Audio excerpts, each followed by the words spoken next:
What's up, guys? It's Coach Grant with First Down Training, and today we're going to be breaking down 3 ways wide receivers can become creative route runners, okay? So we're going to be talking about 3 specific techniques that will help you guys run more creative routes, be able to beat man coverage, off man coverage, and then ultimately zone coverage. So I hope this video helps you guys out. And also, fellas, if you're a wide receiver and you want to train with us this offseason, we are coming out to 6 more states this offseason. We just added 1 more state to our 6-state camp tour. We're going to be now coming out also along with Columbus, Ohio, Chicago, Illinois, Dallas, Texas, Nashville, Tennessee. We're going to be coming out now to Salt Lake City, Utah on July 15th and July 16th for a 2-day long camp. And then we're finishing off the tour in Los Angeles, California. So if you guys are local to one of these areas or in the Utah area and would like to travel out to get some work in with us, guys, we would love to have you out to one of our camps. We'd really appreciate the support. And we always love meeting you guys from our YouTube community. So again, if you're interested in that, check out that very first link in the description below. Let's get started with this video. So the first way to run a creative route is going to be by using a tempo change. So this is probably my favorite situation to use a tempo change on a route,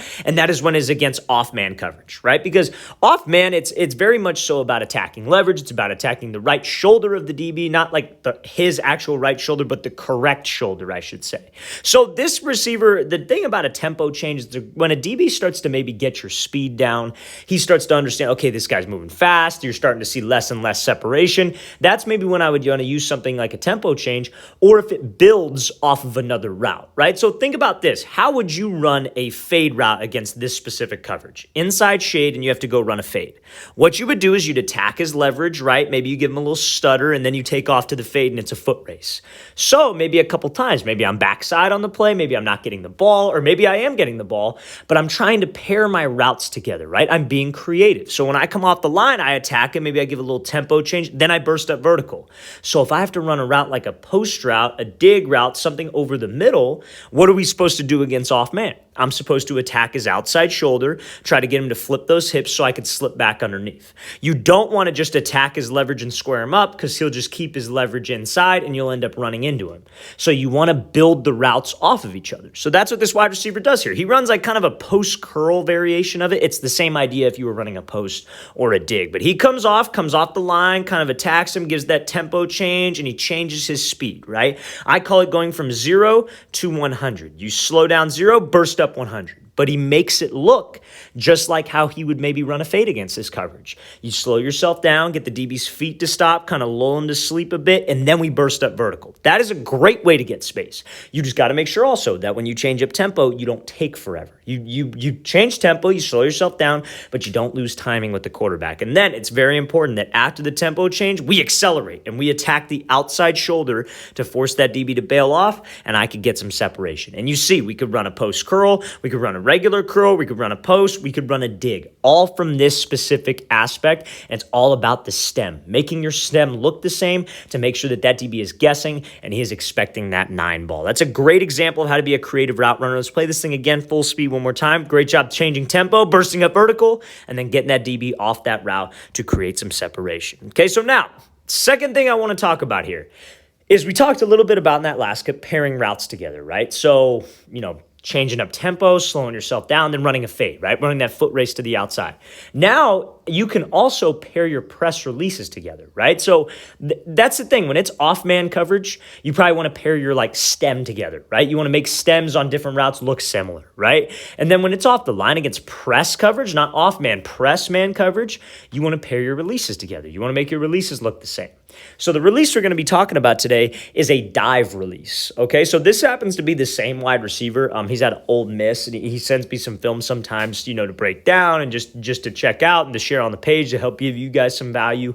And this is a great example of it. So let's play this thing full speed. So he uses something called the dive release. So he dives to the inside, gets that DB to flip his hips, and then is able to run an outside breaking route. So a dive release is, again, it's a great release to use when you have an outside route. You got to run a fade, you got to run a 5-yard out, you got to run a 10-yard out, in some cases maybe a comeback, okay? So a dive, I'm sure everybody's kind of familiar with a diamond release, where that's like if you have an inside shade guy and you have to run a slant, you go left, right, left, 3 hard steps to the outside, flip his hips, then slip under. This is the exact opposite of that. So you're just pretty much going 2 steps or 3 steps, depending on your release, inside. So what he does here is he gets set, he gives kind of like a jab to the outside. 1, that's his first step.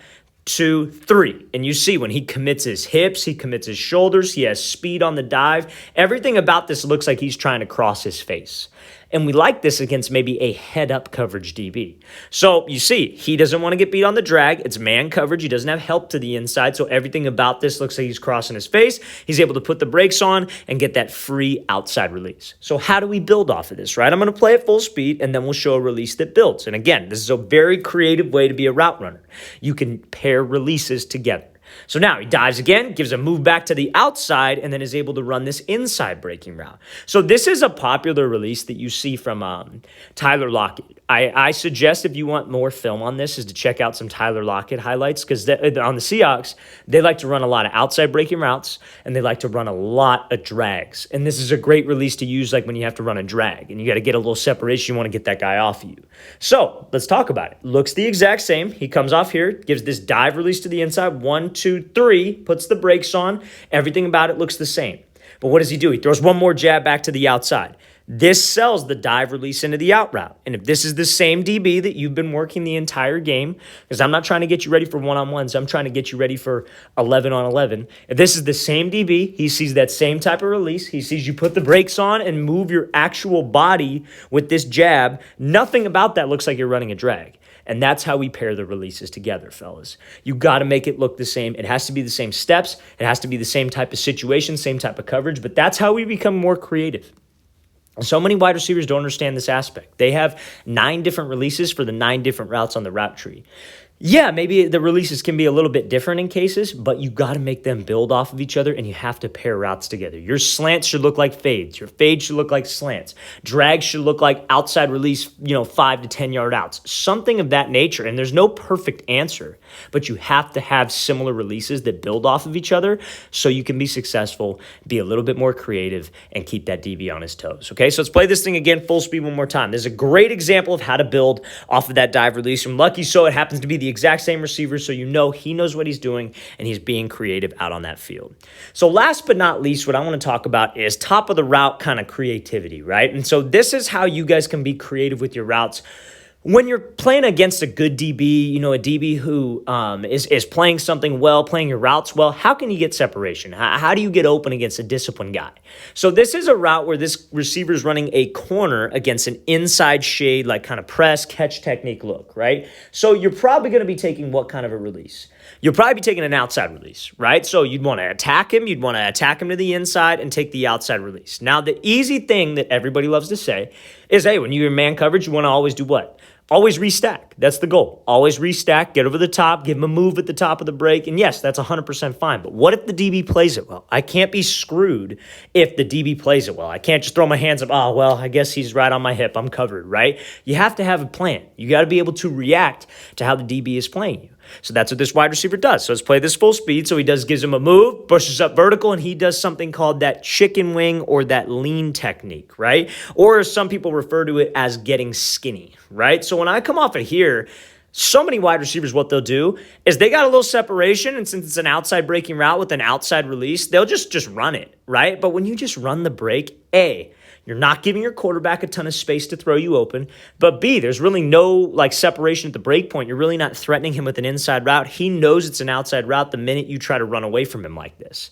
So we have to get skinny, and we have to do something called the lean. So this is a creative move that you can use at the top of the break. So rather than him just pushing vertical and breaking it off, he gets into him a little bit. He starts to use his body language. He starts to use his speed. And this is a way of kind of pushing off a DB without actually getting a flag called and without actually pushing off. You don't want to extend with the arm, obviously, and you don't want to push him. But if you lean your body into him and you make that break and you kind of give that little shove with some momentum, that can get you a ton of separation at the top and give your quarterback plenty of space to throw this ball with some air and to lead you open. That is a textbook lean move right there by this wide receiver. Now, again, if we were able to restack, we'd give a rocker step at the top. But if we can't restack, DB plays it well, we have to have a plan. Releases are about getting timing with the quarterback down, getting spacing down, but your top of the route is where you create the most separation, okay? So let's play this thing again, full speed one more time. Great job by this wide receiver attacking leverage, keeping that DB honest to the inside, then getting back into him, getting skinny, and using that lean move to create space. All right, fellas, I really want to thank you for watching. I really appreciate it. If you guys have any questions at all, don't hesitate to check out that, or don't hesitate to leave any questions at all you have in the description below. We always appreciate it. And fellas, also don't hesitate to check out our 6-camp wide receiver and QB tour coming out to 6 different states: Columbus, Chicago, Dallas, Nashville, the new camp in Salt Lake City, Utah, just announced yesterday, and then Los Angeles, California. So check out that very first link in the description below. We'd love to get you out to one of our off-season camps. 2 days of training, 8 hours total. Very first link below. I'll see you guys next time.